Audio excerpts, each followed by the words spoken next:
the main templated parts of the website are all laid out in content blocks. These are pre-sized containers in order to keep the same layout throughout the website. To edit any of the content, please select Content and then scroll down to Page Content. Please use a filter in the upper right hand side in order to navigate the page you wish to amend. Please note you can also select the content type if you wish to change either text or images. In this instance, we will be amending something within the home page. Simply select this and hit search. From here, find the container you wish to amend, scroll to the right and hit the edit button.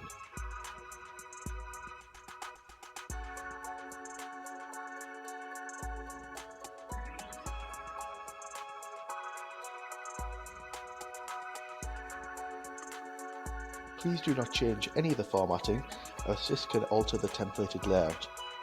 Simply change the text for the new content, scroll down and hit Update Content.